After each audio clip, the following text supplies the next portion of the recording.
നിറഞ്ഞ മറിയമേ സ്വസ്തി, കർത്താവ് അങ്ങയോട് കൂടെ സ്ത്രീകളിൽ അങ്ങ് അനുഗ്രഹിക്കപ്പെട്ടവളാകുന്നു. അങ്ങയുടെ ഉദരത്തിൻ്റെ ഫലമായി ഈശോ അനുഗ്രഹിക്കപ്പെട്ടവനാകുന്നു. പരിശുദ്ധ മറിയമേ തമ്പുരാൻ്റെ അമ്മേ, പാപികളായ ഞങ്ങൾക്ക് വേണ്ടി എപ്പോഴും ഞങ്ങളുടെ മരണസമയത്തും തമ്പുരാനോട് അപേക്ഷിച്ചു കൊള്ളണമേ. Hallelujah, hallelujah, hallelujah. വിശുദ്ധിയുടെ നിറവിൽ ജീവിച്ച ഒരമ്മയുടെ പിറവി തിരുനാളിന് ഏറ്റവും അടുത്ത ഒരുക്കം നടത്തുന്ന പുണ്യപ്പെട്ട ദിവസങ്ങളിലാണല്ലോ നാം. അത്രമേൽ വിശുദ്ധമായ, അത്രമേൽ കൃപാവരത്തിൻ്റെ പൂർണ്ണതയൊഴുകുന്ന ആ പരിശുദ്ധ ദിനങ്ങളിലേക്ക് ഏറ്റവും അടുത്തു നിൽക്കുമ്പോൾ അങ്ങനെ ഒരു അമ്മയുടെ ജീവിതത്തെക്കുറിച്ച് ധ്യാനപൂർവ്വം ചിന്തിക്കുന്നത് നമ്മളെ വിശുദ്ധരാക്കി മാറ്റും. വിശുദ്ധ ലൂക്കായുടെ സുവിശേഷം 1-ാം അധ്യായത്തിൻ്റെ 28-ാം തിരുവചനം, ദൂതൻ അവളുടെ അടുത്തു വന്ന് പറഞ്ഞു, ദൈവകൃപ നിറഞ്ഞവളെ സ്വസ്തി, കർത്താവ് നിന്നോട് കൂടെ. ദൂതൻ അവളുടെ അടുത്തേക്ക് വന്ന് പറഞ്ഞു, ദൈവകൃപ നിറഞ്ഞവളെ സ്വസ്തി, കർത്താവ് നിന്നോട് കൂടെ. ജീവിതത്തിൻ്റെ വിശുദ്ധിയുടെ വഴികളിൽ സ്വർഗം കൊടുത്ത ഒരാശീർവാദത്തിൻ്റെ കനലുമായി ഒരു ദൂതൻ ആ യഹൂദ പെൺകുട്ടിയുടെ അരികിലേക്ക് വന്നു. അങ്ങനെ ജീവിച്ച ഒരു വിശുദ്ധ ജന്മത്തെക്കുറിച്ച്, ആ വിശുദ്ധ ജന്മത്തിൻ്റെ പിറവിയെക്കുറിച്ച് നമുക്ക് പ്രാർത്ഥിക്കാം. ഫ്രാൻസിസ് മാർപ്പാപ്പ പറയും, മോക്ഷഭാഗ്യത്തിൻ്റെ പൂമുഖപ്പടിയിൽ വിരാജിക്കുന്ന പരിശുദ്ധ അമ്മേ, അമ്മയുടെ പിറവിയിൽ ഞങ്ങൾ മഹത്വമുള്ളവരായി. മോക്ഷ സൗഭാഗ്യത്തിൻ്റെ പൂമുഖപ്പടിയിൽ വിരാജിക്കുന്ന പരിശുദ്ധ അമ്മേ, അമ്മയുടെ പിറവിയിൽ ഞങ്ങൾ മഹത്വമുള്ളവരായി.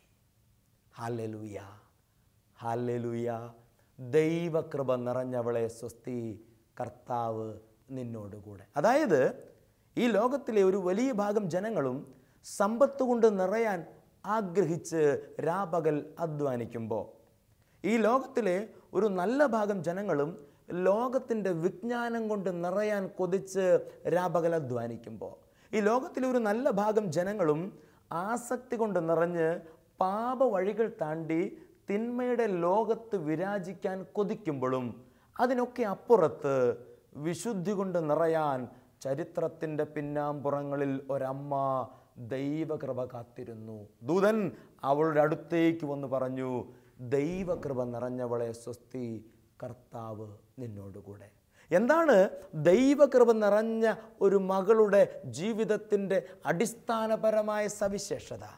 എന്താണ് ദൈവകൃപ നിറഞ്ഞ ഒരു ജന്മത്തിൻ്റെ അടിസ്ഥാനപരമായ ചില പ്രത്യേകതകൾ?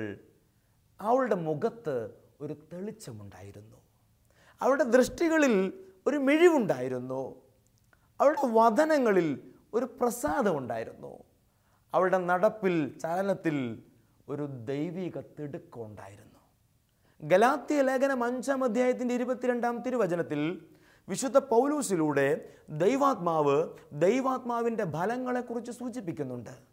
ഗലാത്യ ലേഖനം 5-ാം അധ്യായത്തിൻ്റെ 22-ൽ ആത്മാവിൻ്റെ ഫലങ്ങൾ ആനന്ദം, ദയ, നന്മ, സൗമ്യത, വിശ്വസ്തത, കനിവ്, ഇങ്ങനെ നീണ്ടു നിവർന്ന് കിടക്കുന്ന ദൈവിക വാഗ്ദാനങ്ങളുടെ നിറവിൽ ജീവിച്ച ഒരു അമ്മയുടെ അനുഗ്രഹം നിറഞ്ഞ ജീവിതത്തിലേക്ക് ദൂതൻ അരികിൽ വന്നു. ജോബിൻ്റെ പുസ്തകം 29-ാം അധ്യായത്തിൻ്റെ 1 മുതലുള്ള തിരുവചനങ്ങളിൽ നമ്മൾ ഇപ്രകാരം വായിക്കുന്നുണ്ട്, പ്രിയപ്പെട്ടവരെ, ദൈവം എന്നെ നയിച്ച നാളുകളെ പോലെ ഞാൻ ആയിരുന്നെങ്കിൽ അന്ന് അങ്ങയുടെ വെളിച്ചം എൻ്റെ ശിരസിൻ്റെ മീതെ ഉണ്ടായിരുന്നു. അത്യുന്നതൻ്റെ സംരക്ഷണത്തിൻ്റെ കരവലയം എൻ്റെ കൂടാരത്തിൻ്റെ മുകളിലുണ്ടായിരുന്നു. പ്രിയപ്പെട്ടവരെ, ദൈവകൃപ നിറഞ്ഞ ഒരമ്മയുടെ പിറവി തിരുനാളിലേക്ക്, ദൈവാനുഭവത്തിൻ്റെ പൂർണ്ണതയിൽ, നിറവിൽ, പാരമ്യത്തിൽ ഒരു ജന്മം മുഴുവൻ, ആയുസ് മുഴുവൻ സ്വർഗമാത്രം ലക്ഷ്യം വെച്ച് ജീവിച്ച അമ്മയുടെ ജീവിതത്തിലേക്ക് നമുക്ക് പ്രവേശിക്കാം. Hallelujah, hallelujah, hallelujah.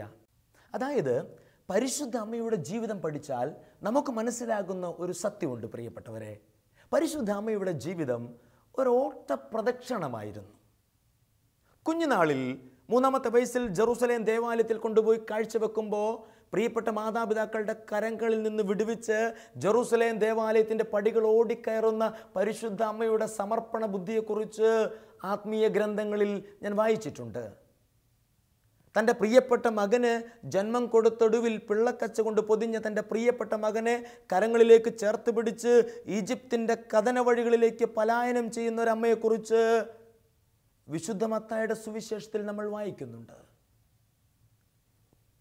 ഒടുവിൽ കാനായിലെ കുടുംബത്തിൻ്റെ നൊമ്പരം തിരിച്ചറിഞ്ഞ് ആ ഭവനത്തിലേക്ക് ഓടി വരുന്ന ഒരമ്മയെക്കുറിച്ച് യോഹന്നാൻ ശ്ലീഹ കുറിച്ചു വെക്കുന്നുണ്ട്. അവന് ഭ്രാന്ത് പിടിച്ചു എന്ന് ജനം പറഞ്ഞപ്പോൾ അവനെ തേടി ഇറങ്ങി അലയുന്ന ഒരമ്മയുടെ ചിത്രവുമായി മർക്കോസിൻ്റെ സുവിശേഷത്തിൻ്റെ 3-ാം അധ്യായത്തിൻ്റെ 21 മുതൽ നമ്മളിങ്ങനെ കാണുന്നുണ്ട്. ഏറ്റവും ഒടുവിൽ കാൽവരിയുടെ വിരിമാറിലേക്ക് അവൾ ഓടിക്കയറുകയാണ്. സക്കറിയായുടെ ഭവനങ്ങളിലേക്ക്, സക്കറിയായുടെ ഭവനത്തിലേക്ക്, കാനായിലെ വിവാഹ വിരുന്നിലേക്ക്, കാൽവരിയുടെ വിരിമാറിലേക്ക്, ഈജിപ്തിലേക്ക് ഓടിയടുക്കുന്നൊരമ്മയുടെ ഓട്ടപ്രദക്ഷിണ വഴികൾക്കിടയിൽ അമ്മയുടെ ജീവിതത്തെ ധ്യാനിക്കാതെ നമ്മൾ കടന്നു പോകരുത്. എന്തായിരുന്നു പരിശുദ്ധ അമ്മയുടെ ജീവിതത്തിൻ്റെ സവിശേഷത? ദൈവം തിരഞ്ഞെടുത്ത വ്യക്തികൾക്കൊക്കെ ദൈവികമായ ചില സവിശേഷതകളുണ്ടായിരുന്നു, ദൈവികമായ ചില വ്യത്യാസങ്ങളുണ്ടായിരുന്നു. വിശുദ്ധി എന്ന പദത്തിന് വ്യത്യാസം എന്നൊരർത്ഥം കൂടിയുണ്ട് എന്ന് നമ്മൾ ഓർക്കണം. അതാണ് വിശുദ്ധ മത്തായിയുടെ സുവിശേഷം 6-ാം അധ്യായത്തിൻ്റെ 1 മുതൽ നമ്മൾ വായിക്കുമ്പോൾ വളരെ വ്യക്തമായി ഈശോ പറയുന്നൊരു സത്യമുണ്ട്. പ്രിയപ്പെട്ടവരെ, എല്ലാവരും പ്രാർത്ഥിക്കുന്നത് പോലെ നീ പ്രാർത്ഥിക്കരുത്. എല്ലാവരും ദാനധർമ്മം നടത്തണത് പോലെ നീ ദാനധർമ്മം കൊടുക്കരുത്. എല്ലാവരും ഉപവസിക്കുന്നത് പോലെ നീ ഉപവസിക്കണ്ട. ജീവിതത്തിൻ്റെ നിർണായക വഴികളിൽ അമ്മ പുലർത്തിയ ഒരു വ്യത്യാസമുണ്ടായിരുന്നു. ദൈവം തിരഞ്ഞെടുത്ത വ്യക്തികൾക്കൊക്കെ ജീവിതത്തിൻ്റെ നിർണായക വഴികളിൽ ആ വ്യത്യാസം സൂക്ഷിക്കുന്നവരുമായിരുന്നു. അങ്ങനെയാണെങ്കിൽ പരിശുദ്ധ അമ്മയുടെ ജീവിതത്തെ നമ്മൾ പരിശോധിച്ചാൽ അമ്മയുടെ ജീവിതത്തിൽ അമ്മ പുലർത്തിയ ആധികാരികമായ ഒരു വ്യത്യാസം എന്തായിരുന്നു? അമ്മയുടെ ജീവിതം പഠിക്കുമ്പോൾ ദൈവം തിരഞ്ഞെടുത്ത ചില വ്യക്തികളുടെ ജീവിതം കൂടെ പഠിച്ചാൽ നമുക്കിത് എളുപ്പത്തിൽ മനസ്സിലാകും. പരിശുദ്ധ അമ്മയുടെ ജീവിതത്തിൽ ദൈവികമായ ചില തീരുമാനങ്ങളുടെ നിർണായക നിമിഷങ്ങളിൽ അമ്മയ്ക്ക് ഒരു നിശ്ചയദാർഢ്യം ഉണ്ടായിരുന്നു. ദൈവം ചില തീരുമാനങ്ങളുമായി പരിശുദ്ധ അമ്മയുടെ മുമ്പിലേക്ക് ദൈവിക ദൂതനെ അയക്കുമ്പോൾ ദൂതൻ്റെ മറുപടികൾക്കും ചോദ്യങ്ങൾക്കും ഒക്കെ മുമ്പിൽ പരിശുദ്ധ അമ്മയ്ക്ക് ഒരു നിശ്ചയദാർഢ്യമുണ്ടായിരുന്നു. റോമലേഖനം 4-ാം അധ്യായത്തിൻ്റെ 19-ാം തിരുവചനത്തിൽ വിശുദ്ധ പൗലോസ്ലീഹ സൂചിപ്പിക്കുന്ന സുന്ദരമായ ഒരു വചനമുണ്ട്. 100 വയസ്സായ തൻ്റെ ശരീരം മൃതപ്രായമായി എന്നറിഞ്ഞിട്ടും സാറായുടെ ഉദരം വന്ധ്യമാണെന്നറിഞ്ഞിട്ടും അവൻ്റെ വിശ്വാസം ദുർബലപ്പെട്ടില്ല. 100 വയസ്സായ തൻ്റെ ശരീരം മൃതപ്രായമായി എന്നവൻ അറിഞ്ഞിട്ടും സാറായുടെ ഉദരം വന്ധ്യമാണെന്നറിഞ്ഞിട്ടും അവൻ്റെ വിശ്വാസം ദുർബലപ്പെട്ടില്ല. ദൈവികമായ ചില തീരുമാനങ്ങളുടെ നിർണായക നിമിഷത്തിൽ അമ്മയുടെ സമർപ്പണത്തിന്, അമ്മയുടെ വിശ്വാസത്തിന്, അമ്മയുടെ നിശ്ചയദാർഢ്യത്തിന് യാതൊരു സങ്കോചവും സംഭവിച്ചില്ല. ഇതിൻ്റെ ഗൗരവം മനസ്സിലാക്കണമെങ്കിൽ ദൈവം തിരഞ്ഞെടുത്ത ചില വ്യക്തികളുടെ ജീവിതങ്ങൾ കൂടെ നമ്മൾ പരിശോധിക്കണം. വെളിപാടിൻ്റെ ചരിത്രമുറങ്ങുന്ന വിശുദ്ധ ഗ്രന്ഥത്തിൻ്റെ അനുഗ്രഹീത അധ്യായങ്ങളിൽ ദൈവം തിരഞ്ഞെടുത്ത ചില വ്യക്തികളുടെ മനോഹര ചിത്രങ്ങൾ കിടപ്പുണ്ട്. പുറപ്പാട് പുസ്തകം 3-ാം അധ്യായത്തിൻ്റെ 1 മുതൽ ദൈവം മോശയെ വിളിക്കുന്ന സുന്ദര രംഗം നമ്മളവിടെ വായിക്കും. വനം പ്രദേശങ്ങളിലൂടെ ആടുമേയിച്ചു നടന്ന മോശ ആ ഹോറബിൻ്റെ മലമുകളിൽ ഒരു മുൾപടർപ്പ് കണ്ടു. മുൾപ്പറപ്പ് കത്തിയെരിയുന്നു, പക്ഷേ അത് അവസാനിക്കുന്നില്ല. ആശ്ചര്യപ്പെട്ട മോശ ഈ മുൾപ്പറപ്പിൻ്റെ അരികിലേക്ക് ഓടിയണയുകയാണ്. പുറപ്പാട് പുസ്തകം 3-ാം അധ്യായത്തിൻ്റെ 5-ാം തിരുവചനത്തിൽ നമ്മൾ ഇങ്ങനെ വായിക്കുന്നുണ്ട്. ദൈവത്തിൻ്റെ കൃപ നിറഞ്ഞൊരു വചനം മോശ അവിടെ കേട്ടു. നീ നിൽക്കുന്ന സ്ഥലം പരിശുദ്ധമാണ്, നിന്റെ പാദരക്ഷകൾ അഴിച്ചു വെക്കാം. മോശ അരികിലേക്ക് വരുമ്പോൾ ദൈവത്തിൻ്റെ കൃപയുള്ള വചനം വീണ്ടും വീണ്ടും മോശ ഇങ്ങനെ സ്വാധീനിക്കുകയാണ്. ഈജിപ്തിലെ എൻ്റെ ജനത്തിൻ്റെ കണ്ണുനീര് ഞാൻ കേട്ടു, അവരുടെ ക്ലേശത്തിൻ്റെ നിലവിളി ഞാൻ അറിഞ്ഞു. ഈജിപ്തിൽ എൻ്റെ ജനത്തിൻ്റെ കണ്ണീര് ഞാൻ കാണുന്നു. അവരുടെ ക്ലേശത്തിൻ്റെ നിലവിളി ഞാൻ കേൾക്കുന്നു. അവരെ രക്ഷിക്കാൻ നീ അവരുടെ അരികിലേക്ക് അണയണം. ഈ ചോദ്യത്തിന് മുമ്പിൽ മോശ എത്രയും പെട്ടെന്ന് ഉത്തരം കൊടുക്കുകയാണ്. അവർ എൻ്റെ വാക്ക് കേൾക്കില്ല, അവർ എന്നെ വിശ്വസിക്കില്ല. എനിക്കിങ്ങനെ ഒരു ജോലി എളുപ്പമല്ല. ദൈവം മോശയ്ക്ക് അടയാളങ്ങൾ ആവർത്തിച്ചു കൊടുക്കുകയാണ്. ദൈവം മോശയോട് പറയുകയാണ്, നിന്റെ കയ്യിലുള്ള വടി താഴേക്കിട്. ഉടനെ അത് സർപ്പമായി മാറി. വീണ്ടും അതിൻ്റെ വാലിൽ പിടിക്ക്. ഉടനെ അത് വീണ്ടും പൂർവ്വസ്ഥിതി പ്രാപിച്ചു. അടയാളങ്ങൾ ആവർത്തിക്കപ്പെട്ടപ്പോൾ മോശ പറയുകയാണ്, എനിക്ക് സംസാരിക്കാൻ അറിയില്ല. ഞാൻ സംസാരിക്കുമ്പോൾ ജനം എന്നെ പരിഹസിക്കും. ദൈവം പറഞ്ഞു, നിനക്ക് ഞാൻ ഒരു ചങ്ങാതിയെ നൽകാം. വെളിപാടിൻ്റെ ചരിത്രമുറങ്ങുന്ന വിശുദ്ധ ഗ്രന്ഥത്തിൻ്റെ അധ്യായങ്ങളിൽ തെളിയുന്ന വളരെ മിഴിവുള്ള ഈ സുന്ദരമായ മോശ ദൈവത്തിൻ്റെ ചോദ്യത്തിന് മുമ്പിൽ ഒരു നിശ്ചയദാർഢ്യമില്ലാതെ, ഒരു സമർപ്പണ ബുദ്ധിയില്ലാതെ, ഒരു വിശ്വാസത്തിൻ്റെ പരിചയമില്ലാതെ ചഞ്ചലപ്പെടുന്ന കാഴ്ച പുറപ്പാട് പുസ്തകത്തിൻ്റെ 3-ാം അധ്യായത്തിൽ നമ്മൾ കാണുകയാണ്. ജെറമ്യ പ്രവാചകന്റെ പുസ്തകം 1-ാം അധ്യായത്തിൻ്റെ 5 മുതലുള്ള തിരുവചനങ്ങൾ നാം പഠിച്ചാൽ നമ്മുടെ ഇങ്ങനെ കാണുന്ന ഒരു രംഗമുണ്ട്. മാതാവിൻ്റെ ഉദരത്തിൽ നിനക്ക് രൂപം നൽകുന്നതിന് മുമ്പേ ഞാൻ നിന്നെ അറിഞ്ഞു, ജനതകൾക്ക് പ്രവാചകനായി ഞാൻ നിന്നെ നിയോഗിച്ചുവെന്ന ദൈവമായ കർത്താവിൻ്റെ വചനത്തിന് മുമ്പിൽ ജെറമ്യ പറയുന്നു, ഞാൻ ബാലനാണ്, സംസാരിക്കാൻ എനിക്ക് പാഠവുമില്ല, എനിക്ക് ഈ ഒരു ജോലി എളുപ്പമല്ല. മോശയെപ്പോലെ ജെറമ്യ പ്രവാചകൻ ദൈവിക തീരുമാനത്തിൻ്റെ നിർണായക നിമിഷങ്ങളിൽ പതറിപ്പോകുന്നത് നമ്മളവിടെ വായിക്കും. യേശയ്യാ പ്രവാചകന്റെ പുസ്തകം 6-ാം അധ്യായത്തിൻ്റെ 1 മുതലുള്ള തിരുവചന ഭാഗങ്ങൾ നാം വായിച്ചാൽ നമുക്ക് മനസ്സിലാകുന്നൊരു സത്യമുണ്ട്. ഉസിയ രാജാവ് മരിച്ച വർഷം കർത്താവ് ഉന്നതമായ ഒരു സിംഹാസനത്തിൽ ഉപവിഷ്ടനായത് ഞാൻ കണ്ടു. സ്വർഗത്തിൻ്റെ വലിയൊരു ദർശനം കണ്ട യേശയ്യാ പ്രവാചകൻ ആർത്തലച്ച് നിലവിളിക്കുകയാണ്, ഞാൻ അശുദ്ധനാണ്, അശുദ്ധമായ അധരങ്ങളുടെ മധ്യ വസിക്കുന്നവനാണ്, ഞാനിത് കാണുവാനുള്ള യോഗ്യതയില്ലാത്തവനാണ്. അപ്പോൾ ദൈവത്തിൻ്റെ പരിശുദ്ധ മാലാഖ കുടിൽ കൊണ്ട് ഒരു തീക്കനലെടുത്ത് അവനെ വിശുദ്ധീകരിച്ചതിന് ശേഷമാണ് യേശയ്യാ പ്രവാചകനെ തൻ്റെ ദൗത്യത്തിനായി നിയോഗിച്ചത്.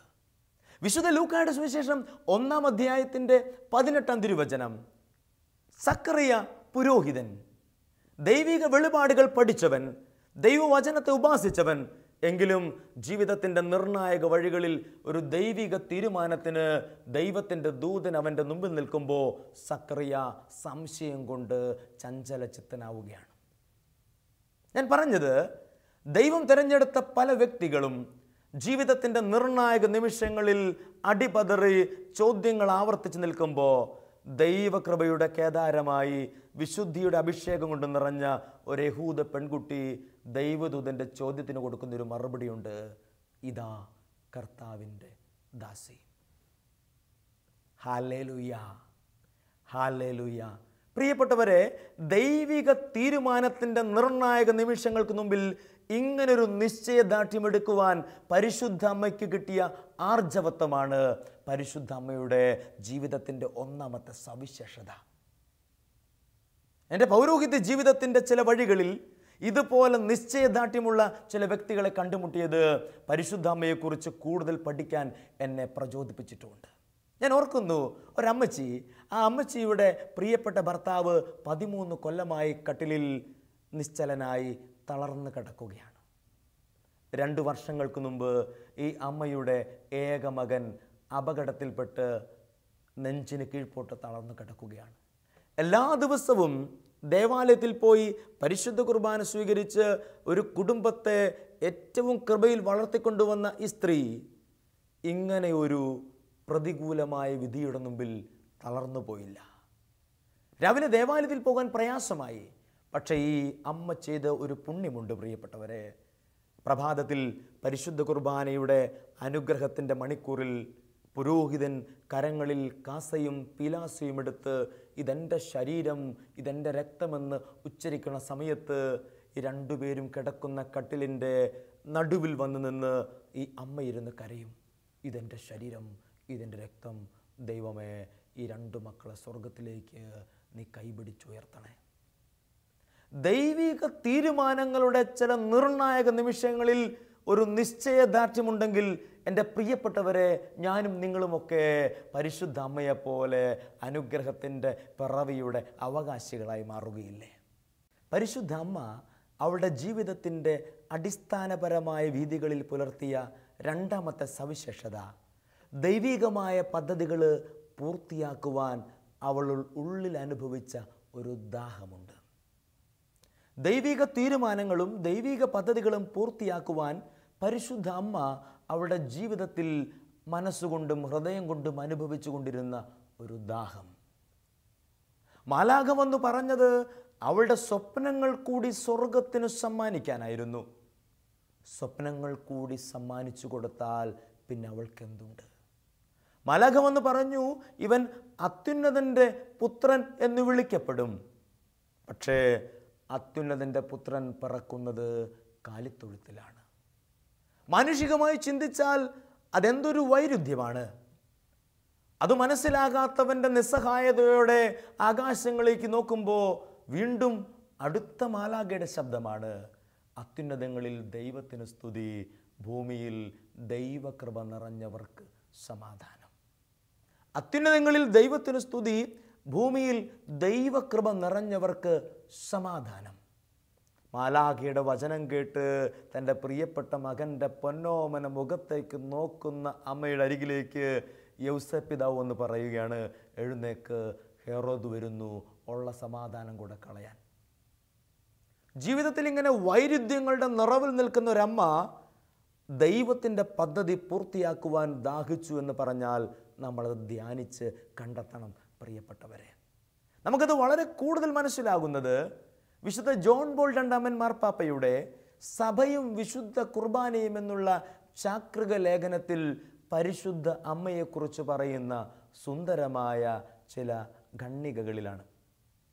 സഭയും വിശുദ്ധ കുർബാനയും എന്ന് പറയുന്ന ചാക്രിക ലേഖനത്തിൽ പരിശുദ്ധ അമ്മയെക്കുറിച്ച് മനോഹരമായി വിശുദ്ധ കുർബാനയോട് ചേർത്ത് പ്രിയപ്പെട്ട പാപ്പ അവതരിപ്പിക്കുന്നുണ്ട്. മാർപ്പാപ്പ പറയുകയാണ്, പരിശുദ്ധ അമ്മയെ നീ അറിയണം, പരിശുദ്ധ അമ്മയുടെ മഹത്വം നീ മനസ്സിലാക്കണം. പീലാത്തോസിൻ്റെ അരമന പ്രത്തോറിയത്തിൽ തൻ്റെ പ്രിയപ്പെട്ട മകൻ രക്തമൊലിച്ച് ചമ്മട്ടിയടിയുടെ ക്രൂരമർദ്ദനത്തിൽ ചോര ചാലുകീറി ഒഴുക്കിയപ്പോൾ അവൻ്റെ തിരുരക്തമൊന്ന് തുടയ്ക്കുവാൻ ഈ അമ്മയ്ക്ക് ഭാഗ്യം കിട്ടിയില്ല. കുരിശുമായ അവൻ്റെ യാത്രയിൽ അവൻ്റെ മുഖമൊന്ന് തുടയ്ക്കാൻ, അവൻ്റെ കുരിശൊന്ന് താങ്ങുവാൻ ഈ പെൺകുട്ടിക്ക് ഭാഗ്യം കിട്ടുന്നില്ല. ഒടുവിൽ കുരിശിൻ്റെ വിരിമാറിൽ തൻ്റെ പ്രിയപ്പെട്ട മകൻ നിലവിളിക്കുന്നുണ്ട്, എനിക്ക് ദാഹിക്കുന്നു. അവിടെയും വിനാഗിരി മുക്കിയൊരു പാത്രം അവൻ്റെ ചുണ്ടോടടുപ്പിക്കുവാൻ ഭാഗ്യം കിട്ടിയത് വിജാതീയനായ ഒരു പട്ടാളക്കാരനാണ്. മാനുഷികമായി ചിന്തിച്ചാൽ, ലോകദൃഷ്ടിയിൽ ചിന്തിച്ചാൽ ഭാഗ്യം നഷ്ടപ്പെട്ടു പോയ ഒരു പെൺകുട്ടി. ജീവിതം മുഴുവൻ ഇങ്ങനെ സ്വർഗത്തിന് നേദിച്ച് ജീവിതത്തിൻ്റെ സമസ്ത അധ്യായങ്ങളും സ്വർഗത്തിന് തീറെഴുതി കൊടുത്ത ഒരു മകൾക്ക് സ്വർഗം ഒന്നും കൊടുക്കുന്നില്ല.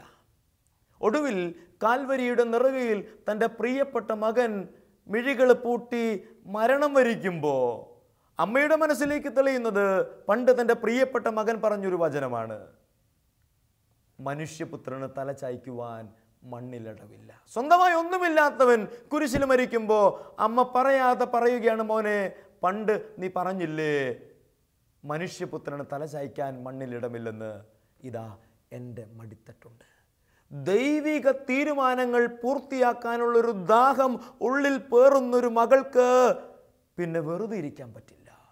അവൻ്റെ ചേതനേറ്റ ശരീരം തൻ്റെ കരങ്ങളിലേക്ക് ഏറ്റുവാങ്ങി തൻ്റെ കരങ്ങളിൽ തൻ്റെ മകനെ വഹിക്കുന്ന പരിശുദ്ധ അമ്മയുടെ രണ്ടാമത്തെ സവിശേഷത.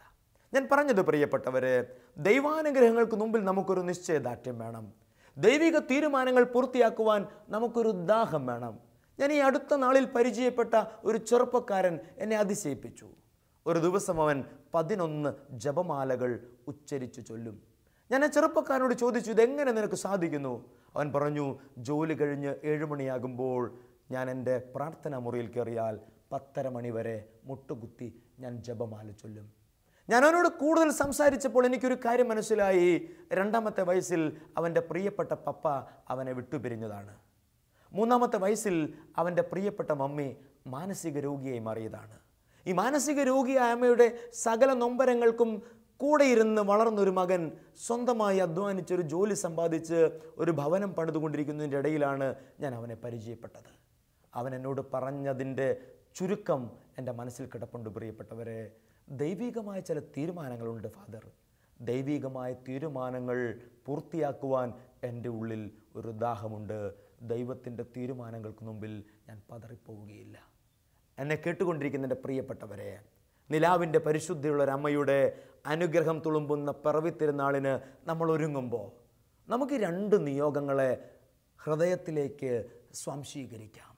ദൈവം നമ്മെക്കുറിച്ച് എഴുതിയ പദ്ധതികളെ നമുക്ക് നിശ്ചയദാർഢ്യത്തോടെ സ്വീകരിക്കാം. ആ പദ്ധതികൾ പൂർത്തിയാക്കാൻ പരിശുദ്ധ അമ്മയെപ്പോലെ ഒരു ദാഹം ഉള്ളിൽ നമുക്ക് സൂക്ഷിക്കാം. നമ്മുടെ പിറവികൾ അനശ്വരമാകട്ടെ. നമ്മുടെ പിറവി തിരുനാളുകൾ വിശുദ്ധമായി തീരട്ടെ. ദൈവം നമ്മളെല്ലാവരെയും അനുഗ്രഹിക്കട്ടെ. ആമേൻ.